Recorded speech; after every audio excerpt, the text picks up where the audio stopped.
Muy buenas tardes, compañeros.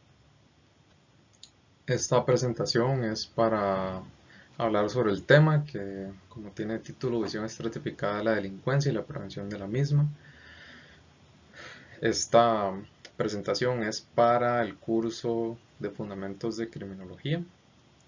Bueno, básicamente me gustaría iniciar tocando los puntos sobre lo que es el impacto económico o cómo se estratifica el impacto económico de la delincuencia.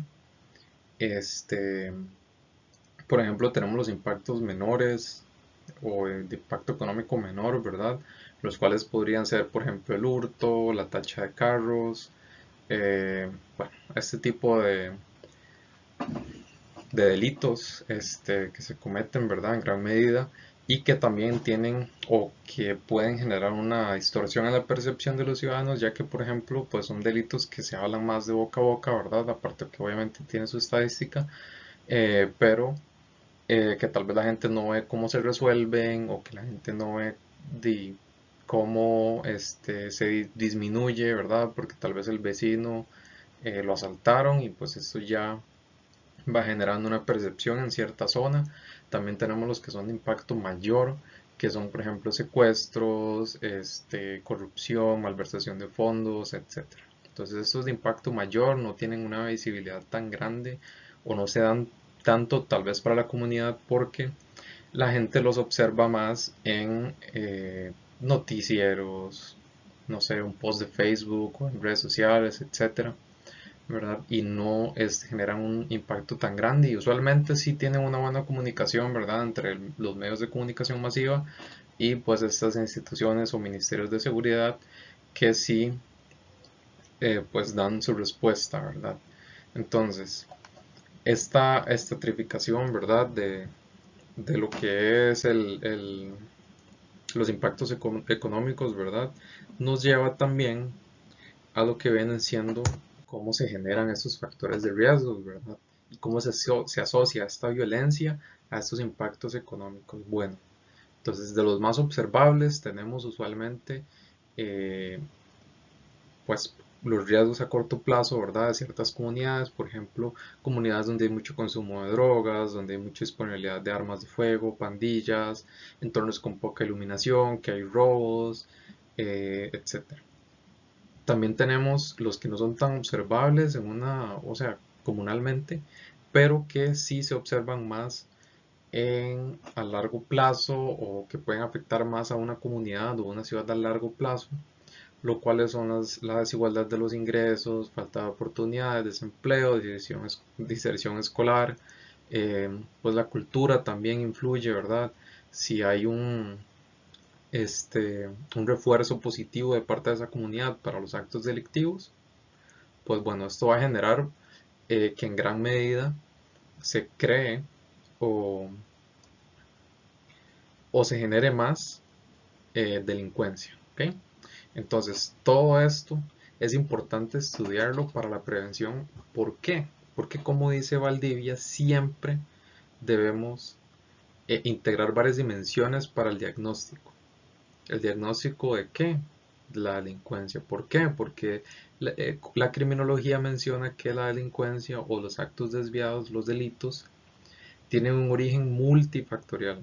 Entonces, el valor de hacer estos diagnósticos pues, es totalmente necesario, porque así podemos crear estrategias y conocer al delincuente, conocer al victimario y conocer el ambiente en que se desarrolla esto.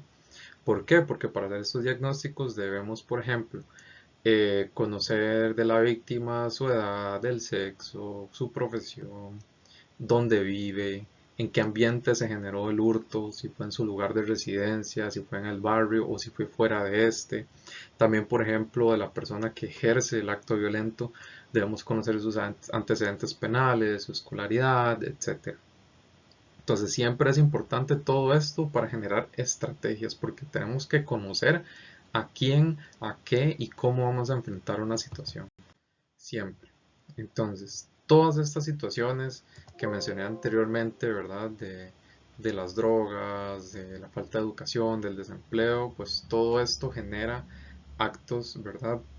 Eh, Violentos a largo y corto plazo y al mediano plazo, también esto genera que la percepción de la gente cambie. ¿Por qué?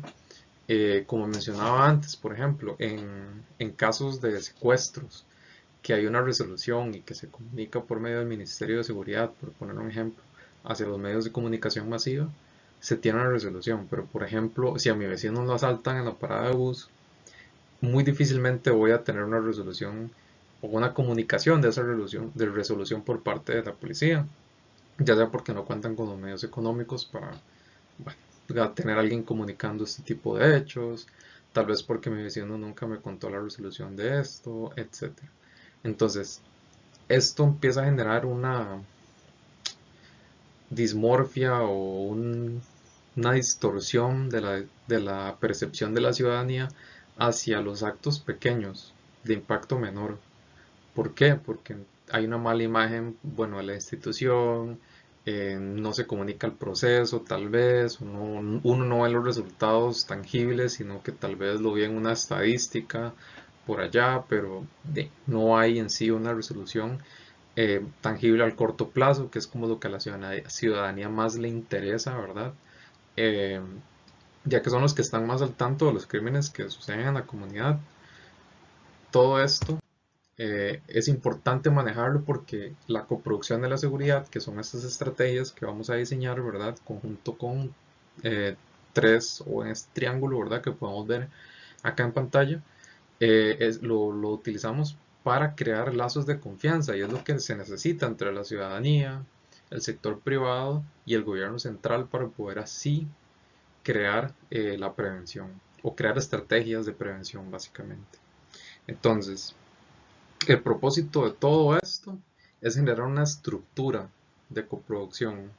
Esta estructura lo que nos va a generar son aliados estratégicos entre la ciudadanía y el sector privado y el gobierno para prevenir los delitos y los factores de riesgo en las comunidades, para poder atacar la drogadicción, las pandillas, estos lugares tan solos, mejorar la iluminación, eh, puestos de cámaras o puestos de seguridad, en los barrios, en las entradas de cada barrio, monitoreos por parte de patrullas, etcétera. Entonces, todos estos diagnósticos se van a utilizar en bueno, se van a convocar gente, ya sean funcionarios y actores locales, etcétera, para que estos grupos propongan, ¿verdad?, cuáles actuaciones de seguridad y prevención se deben y cuáles grupos hay que crear para que ejerzan esas estrategias. Y todo esto va a generar un eje estratégico entre la comunidad, la seguridad privada, o el sector privado y el gobierno. Entonces, todo esto se basa en ciertas teorías. ¿Okay? Siempre tenemos en la criminología que basarnos en teorías, básicamente. Entonces, tenemos lo que es, por ejemplo, la teoría de las actividades rutinarias, ¿verdad? Que básicamente menciona que el delincuente, eh, para ejercer su hecho desviado o violento, debe converger en tiempo y espacio tres elementos. Entonces, la presencia de un delincuente motivado pues, a generar el delito. Tenemos lo que es un objetivo alcanzable y la ausencia de un guardián, que no necesariamente tiene que ser un policía, puede ser, no sé, un novio, un papá, o no sé, un grupo de mujeres o un grupo de hombres, o etcétera. Entonces, todo esto es, o son tres, ¿verdad? Elementos que deberían, según Felson y Clark, que deberían estar presentes en la teoría de las actividades rutinarias. Entonces, ya sabemos uno de los factores que debemos prevenir, ¿verdad? Que siempre haya como un guardián en ciertas zonas. La teoría de la elección racional, ¿verdad? Que habla sobre que pues utiliza más términos económicos aquí en este punto y habla sobre términos de utilidad, de cómo se debe comportar un delincuente, ¿verdad? Tomando en cuenta el costo-beneficio. La del patrón delictivo, ¿verdad? Que básicamente menciona que los delincuentes toman decisiones racionales entre lo que cabe, ¿verdad? Ya que se realizan de manera muy rápida, ¿verdad? Esas decisiones y usualmente especialmente las de impacto menor, no hay mucha preparación por la índole de estos delitos, ¿verdad? Que no sé, usualmente son drogadictos, por ejemplo, que asaltan a una persona para poder ir a conseguir su consumo diario, etcétera. Entonces no hay mucha planificación, simplemente dan una oportunidad y la toman. Y bueno, todo esto, según, ¿verdad? La prevención basada en la modificación del ambiente físico es que debe existir, o perdón, que estas conductas criminales son aprendidas y que son, eh, se les da una recompensa o un sentir positivo a estas personas y que eso es lo que debemos prevenir. Una feliz semana.